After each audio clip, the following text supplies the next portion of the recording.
음식점도 정직자금 되나요? 되죠. 카페는요? 가능합니다. 헬스장 PT샵은요? 가능해요. 학원은요? 됩니다. 운수업 택배업은요? 가능합니다. 회생 중인데 가능해요? 상황에 따라서 가능할 수 있습니다. 신용점수 낮은데요? 가능하고요. 저희가 방법을 찾아드려요. 기존 대출 많은데요? 가능한 방향이 있는 경우 많습니다. 근데 왜 대부분 떨어질까요? 대표님들이 나는 안 될 거야 라고 미리 포기하시는 경우가 진짜 많거든요. 근데 실제로는 준비 방향이나 신청 방법 때문에 결과가 달라지는 경우가 진짜 많아요. 오늘 그 부분 현실적으로 아주 쉽게 설명드려 볼게요. 끝까지 시청 부탁드립니다. 많은 대표님들이 상담도 받아보기 전에 저는 안 될 것 같아요 라고 먼저 포기 많이 하시더라고요. 맞아요. 정책자금은 단순히 매출이나 신용점수, 기대출만 보고 끝나는 게 아니거든요. 중요한 건 내 상황에 맞는 기관과 상품을 잡고 그 기관이 이해할 수 있게 사업성을 설명하는 거예요. 네, 오늘은 지원금 잡는 이 대표가 실제 현장에서 확인한 사례들을 바탕으로 어떤 경우에 가능성이 있고 어떤 경우에 조심해야 하는지 현실적으로 말씀드리겠습니다. 대표님들이 가장 헷갈려 하시는 게 직접 대출, 간접 대출이에요. 쉽게 설명해 주시면 좋을 것 같아요. 쉽게 말하면 직접 대출은 기관에서 대표님께 직접 자금을 실행해주는 구조인 거예요. 우리 소진공이나 중진공 자금이 여기에 해당하는 경우가 많고요. 반대로 간접 대출은 기관이 보증서를 발급해주고 실제로는 은행에서 나가는 이런 구조를 말합니다. 신용보증재단이나 신보, 기보 같은 곳이 대표적인 곳이죠. 네, 한마디로 직접 대출은 기관 돈인 것이고 간접 대출은 보증서를 바탕으로 은행에서 돈이 나가는 방식이라고 보시면 이해가 되실 겁니다. 근데 중요한 건 기관마다 평가 기준이 다르다는 거예요.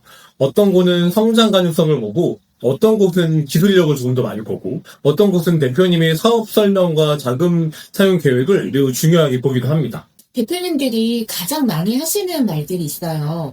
저는 이미 대출이 많아서 안 될 것 같아요. 이런 경우는 어떻게 봐야 할까요? 제가 겪었던 가장 많은 사례이긴 한데 대출이 있다고 또 무조건 안 되는 게 아니에요. 예를 들면 주담대처럼 사업과 전혀 관련이 없는 대출이나 어떤 기관에서 또 어떻게 받았는지 이 분석을 통해서 추가로 조달할 수 있는 노하우도 있는 거죠. 네, 결국 핵심은 이겁니다. 대출이 있냐 없냐가 아니라 현재 상황 흐름이 괜찮은지 사업이 유지되고 있는지 자금이 들어갔을 때 성장 가능성이 있는지를 보는 겁니다. 실제로 재무 상태가 좋지 않아도 가능했던 사례가 있었죠? 진짜 좋은 사례가 최근에 있었는데 저희가 진행했던 서울에 있는 제조업체 대표님이었는데 3년 연속으로 매출 요림이 거의 없었고 재무대표도 적자 상태였어요. 그 서류만 보면은 망해가는 기업이나 있었는데 대표님 처음에는 약간 포기하시고 폐업해야 되나 이러셨었거든요. 근데 어떻게 그러셨죠?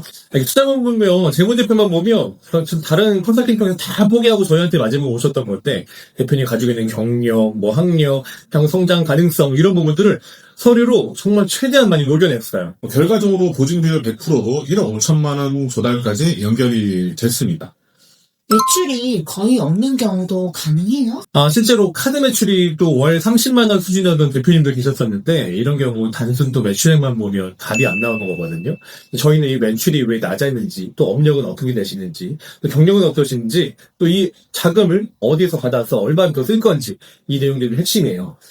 예를 들면 인테리어 리뉴얼, 설비 보강, 마케팅 계획, 거래처 대응 같은 운영자금 확보 같은 계획이고 맞아요. 기간은 단순히 현재 숫자만 보는 게 아니라 이 자금이 들어갔을 때 사업이 다시 살아날 수 있는지를 보는 거예요. 그래서 정책자금은 단순히 서류만 넣는 게 아니라 담당자를 설득해 나가는 과정인 거죠.